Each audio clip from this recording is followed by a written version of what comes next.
Now, Lagos State is stepping up its fight against climate change, and at the recently concluded COP29 summit, state officials unveiled plans to tackle the growing impacts of climate change in the coastal city.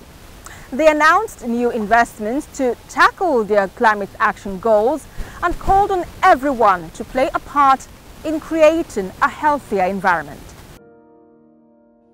Lagos state officials at the recently concluded COP29 summit outlined key strategies to tackle climate impacts in the coastal city.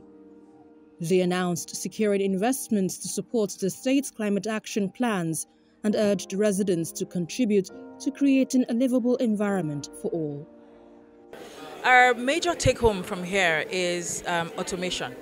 We're looking to leverage on technology to not just help us identify where trees should be planted, but also how to keep track of their survival, because it's one thing to plant trees, it's another thing to ensure that they survive.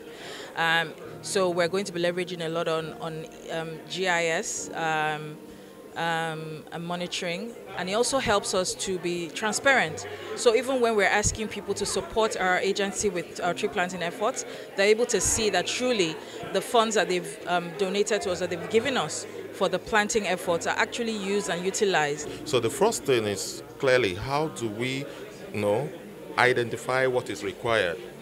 Do we have enough fund in the kitty for us to be able to deal with this?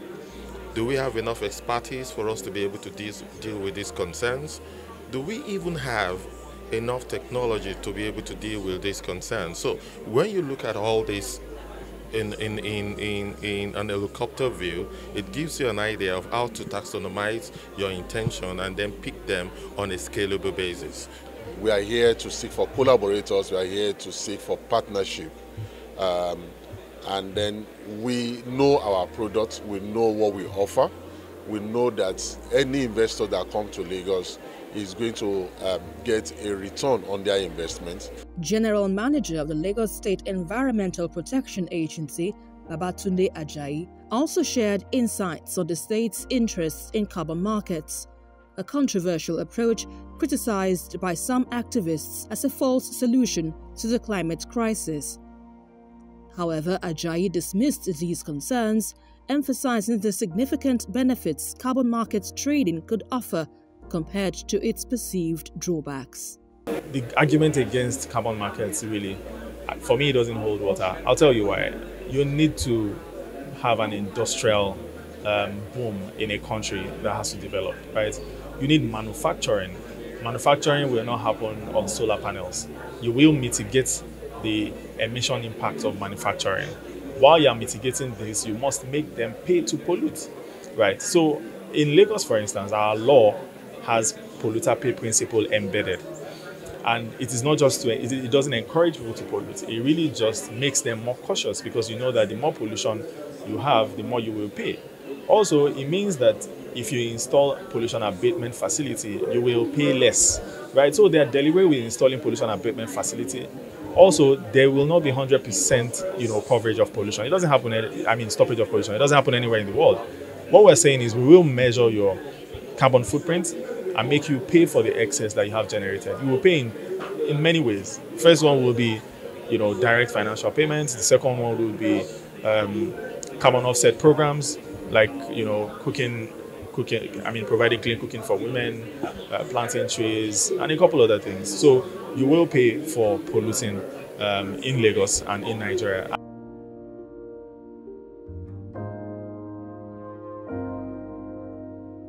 Niger State is making moves in the fight against climate change by partnering with a German consulting firm to tap into the carbon market. Meanwhile, activists are calling for real action, not just promises, warning that climate change impacts everyone and demands urgent, inclusive solutions. Niger State has taken a bold step towards maximizing its carbon market potential by signing an agreement with a German management consulting firm. This partnership aims to unlock resources and investments worth 1 trillion naira, supporting the state's climate action goals. The deal is also expected to enhance the state's carbon registry and foster global partnerships in carbon market activities. Niger State is endowed with green assets. We have invested so much in the green assets, and so we need the guides to be able to benefit from those assets. As at today's count, Japan and Singapore and also Switzerland have signed close to 50 MOUs with different African countries. So why wouldn't they come to Nigeria? Why wouldn't we open up our spaces for them? But we can only optimize and leverage in this market when we have the needed knowledge, when we have the needed technical. And this is what Future Camp is trying to do. So we have been in this business for the last 21 years. We have developed over 70 projects, international carbon projects. We have worked with the European Union trading system. We have done the joint implementation. And so we want to help Niger State to deploy these experiences into helping them to set up a carbon platform where they can open up their spaces for private investors to come in and carbon project developers to come in to develop carbon projects that has additional co-benefits for the people rather than waiting for multilateral, bilateral, programmatic finance institutions that are very difficult to access.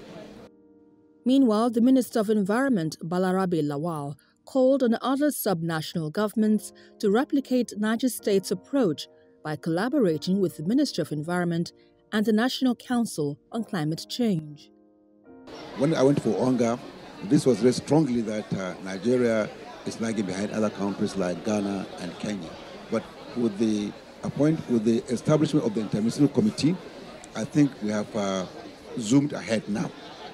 Nigeria is now almost catching up with Ghana and even surpassing Kenya in this area. So I'm very happy that a subnational like Niger State is also keying into this. So the only advice I want to give is that whatever you are going to do, you must key into the national framework of climate negotiations. In the meantime, environmental activists at the summit urged for tangible solutions to the climate crisis, warning against mere lip service. They emphasized that climate change poses threats to all communities and cultures, necessitating immediate and inclusive action. Communities in the Niger Delta who are on the shores of the Atlantic Oceans are being washed away on a gradual basis. So right now what we have as climate change impact is the sea level rise or ocean rising, as you may see, and the fact that communities are disappearing on a daily basis in the Niger Delta. Communities have lost over 10 kilometers of land in the Niger Delta, and it's a source of worry. It's a source of worry because I expect that the government should have made proactive actions or proactive methods or activities to ensure that they reduce the impact of this sea level rise. It comes all the way from Lagos down to Calabar, and it's not just in Nigeria, it's about the West African coast. So it's important that the governments of countries, government of Nigeria, and other countries in the world look at the issues around climate change and its impact on the people, because as we speak, communities are being washed away, livelihoods are being lost, and poverty is on the increase on a daily basis. People who are forced to evict, are forcefully evicted by these issues, now move to higher grounds where resources are also scarce. So that breeds a lot of conflict because they now have to struggle for the little available resources in those places, and you see it breeds a lot of tension, and also the issues of boundary disputes, because as you begin to move because of displacement, you get into other people's territory and is breeding a hole. So climate change is not only impacting the lands, it is also eroding cultures.